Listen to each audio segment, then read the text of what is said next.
मैं मोहम्मद मिनहाज को पसंद करती थी और ये बात मैंने मेरे फ़ादर को बोली थी। वो बहुत खुश थे। उन्होंने 12 मार्च को रिश्ता भी भिजवा दिया था मिनहाज के घर पर।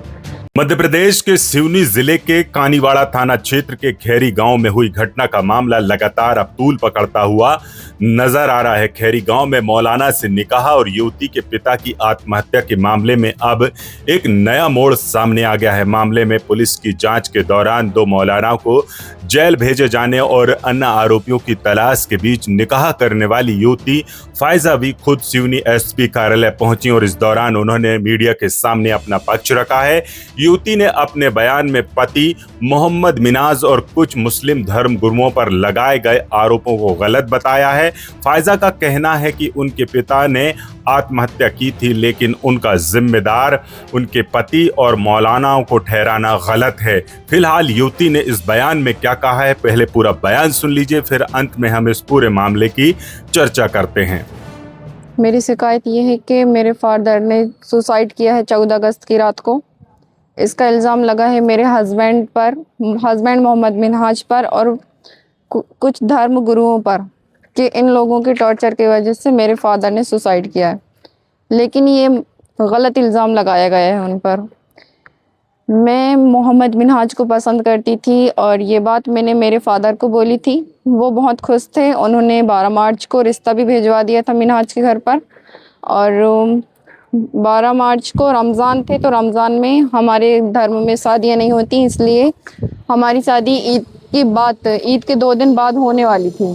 तो 12 मार्च से ईद के 2 दिन के बीच जितना वक्त मिला, उस वक्त में अब्दुल करीम खान, अब्दुल मुकीद खान, अब्दुल सलाम खान, वल्द समद खान और अब्दुल रहीम खान और इरफान खान, समीर खान, सलीम खान, अयान खान, फैज़ान खान और अमान खान, मोहिन खान, इन सब ने मेरे फादर पर टॉर्चर किया कि वो मेरी शादी मिनहाज से ना करवाएं, क्योंकि मिनहाज एक आलिम थे और वो तकरीरें किया करते थे शराबी और जुहारियों के ख़िलाफ़। तो इन लोगों में से ये लोग शराबी जुहारी इस टाइप के हैं, इसलिए ये लोग अपने ऊपर ये बात को पर्सनली ले लेते थे।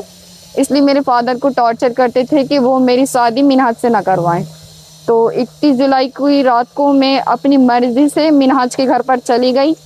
मिनहाज मुझे पसंद नहीं करते थे, लेकिन क्योंकि मैं उन्हें पसंद करती थी, जब मैं गई थी तब भी वो शादी के लिए राज़ी नहीं थे। लेकिन फिर मतलब मेरे फादर भी डरते थे कि जो मैंने नामधारी लोग कहीं हूँ, इन लोग मेरे वापस आने पर मुझे ख़त्म ना कर दें। इसलिए मेरे फादर, जब मैं जा रही थी तो मेरे फादर ने मुझसे बोला था कि तुम वापस नहीं आना। तो मेरे फादर भी इन लोगों की धमकी की वजह से मुझे वापस नहीं ले गए, क्योंकि जब मैं गई थी तो मिनहाज ने ये खबर दे चुके थे मेरे मायके पे कि वो आकर मुझे वापस ले जाएं। इन लोगों की, नामधारी लोगों की धमकी की वजह से मेरे फादर मुझे वापस लेने नहीं आए। तो 8 अगस्त की रात को कुछ उलमाए किराम समझाने के लिए, सुलह करने के लिए आए थे कि आप निकाह के लिए तैयार हो जाइए।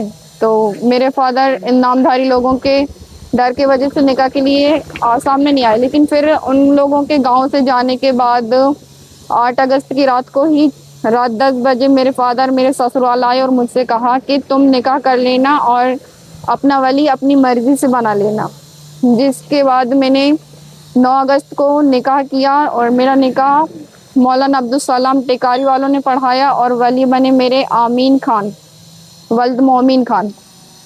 फिर सब कुछ ठीक चल रहा था, लेकिन फिर मेरे फादर को ये लोग धमकियां देने लगे कि तुम्हारी बेटी का तलाक करवाओ, और नहीं करवाते हो तो इससे बेहतर कि तुमने मिनहाज से शादी अपनी बेटी की करवाए, इससे अच्छा तो तुमको मर जाना चाहिए था। ये इस टॉर्चर, मुझे लगता है कि इसी टॉर्चर की वजह से मेरे फादर ने सुसाइड किया है।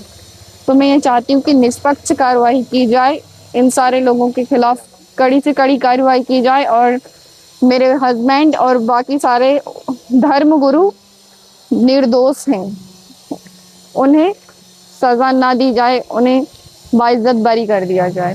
युवती के इस बयान ने पूरे मामले को नया मोड़ दे दिया है। हालांकि युवती ने मीडिया के सामने जो आरोप लगाए हैं वे उनका पक्ष है। इन आरोपों की पुलिस जांच और जांच में सामने आए तथ्यों के बाद ही पूरे मामले की वास्तविक स्थिति स्पष्ट हो सकेगी। फिलहाल पुलिस इस पूरे मामले की जांच कर रही है। जिस तरीके से यह पूरा मामला सामने आया है और इस पूरे मामले में लगातार क्षेत्र में चर्चा बनी हुई है, इस बारे में आप क्या सोचते हैं? इस घटना को लेकर आपके क्या कुछ विचार हैं? कमेंट बॉक्स में जरूर बताइएगा।